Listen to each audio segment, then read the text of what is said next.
again for focusing your lens on LA Sentinel. I want to give you the floor. I know the reason why we kind of got in contact is we need more community input, especially with recruiting senior positions. So I want to go ahead and give you the floor and explaining why that is.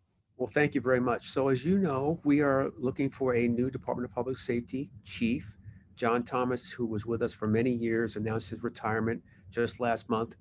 However, you know how we are here. We didn't let him get away. He is being retained as a senior advisor to an advisor to our senior vice president for administration. So he will still be here. So we keep that institutional knowledge. In the meantime, we're duplicating the effort of last year. You probably remember we had the Community Advisory Board. Yes. Danny Bakewell served on that board. That process worked very well in terms of obtaining information and getting consensus and getting an input. So we now have a 22-member diverse DPS Chief Search Committee, Mm, neighborhood, students, faculty, and staff. And I'm really delighted to tell you we're being very inclusive. In fact, I've been on search committees here at the university for deans and things like that. And typically when that happens, Betty, you already have a search firm and you work with them. right. We put 3 search firms in front of the committee and let the committee decide. Wow. And the students on that committee unanimously decided on the search firm we have, which is Spellman Johnson. Okay. And the lead on that search is a woman named Heather Larrabee, and she happens to be a Trojan. So Mm, that's a good start. yes. This interview is at a very good time because today we're starting the community input sessions. I've already had one this morning at 6 a.m. Right. I had one with DPS, with their officers, and I went through a couple of things. Most importantly, helping us identify what qualities we want in a chief, what kinds of improvements they want to see to public safety, but then most important, how can that incoming chief really serve the portion of the USC community that they represent? So if you're a Mm, staff person, if you're a neighbor, if you're a student, everybody's got their own issues with regards to what DPS and that chief should do. So it was a really good session this morning. I'm going to lean into something we put together last year okay. in the Community Advisory Board, which is our One USC safety vision. And the one thing that came through, unfortunately, Betty, was that many people feel like there are different USCs here depending on who you are. Mm, So as we go forward, that is critical that everybody here is valued the same. Everybody is treated fairly, respected, and protected from being a victim of crime. So that's really important. So last but not least, in this effort to reimagine policing or reimagine public safety, if you will, right. we had 4 pillars in that report. I was on the accountability committee, so it was accountability, community care, alternatives to armed response, so we can talk about that, and transparency. Mhm. And so those are 4 things we're definitely going to be looking for as we start the interviews and start selecting, or I should say, start screening the applicants for chief. The announcement for the position went out last Tuesday, Mhm. and in less than, before the business day was over, we already had a half dozen applicants. Wow. Wow. That's really important to point out because I kind of want to backtrack and talk about the role in general. For those who don't know, what is DPS? Why is this being handled with such care? Mhm. Well, DPS, we're one of the largest departments of public safety at a university in the country. Um, they are a safety organization. It is very important because, I'm a parent. My daughter just graduated from college last year. With all due respect to academic acumen and academic rigor, you can't learn if you're not in an environment that's safe. Right. So one of the things that we hope to have is to be able to say we have one of the safest campuses in the country.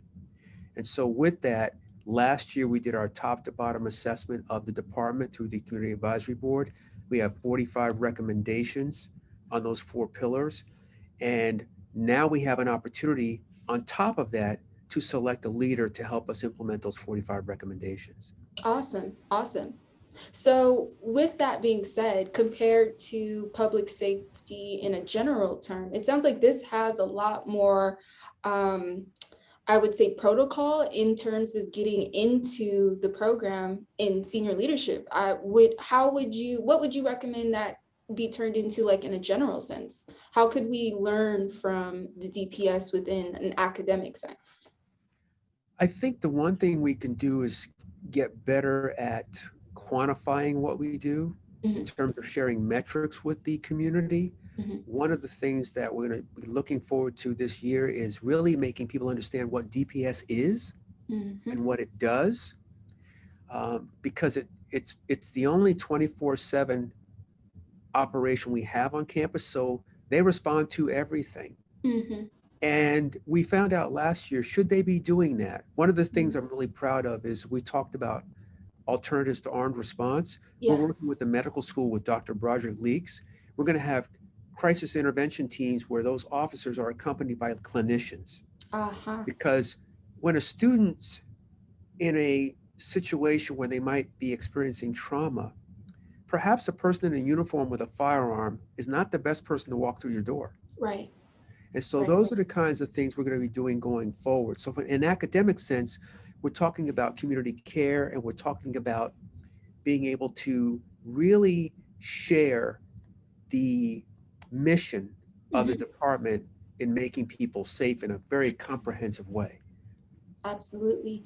And you mentioned trauma and the difference between answering a call for help and another call for maybe a mental situation. I know that I believe the LAPD is working with a different program where you are included like a social worker. Mm-hmm. So is that pretty much what the DPS is channeling as well, as far as like you'll have someone in uniform, but you'll also have someone more equipped to handle, say, it may not be, a dangerous situation, but it's definitely a cry for help. The reason I'm smiling is because that's exactly what we're going to do. And Okay. last year, we used to always say, wait a minute, we're training the clinicians and the social workers to go out and do this across the country here. Why aren't we doing it here?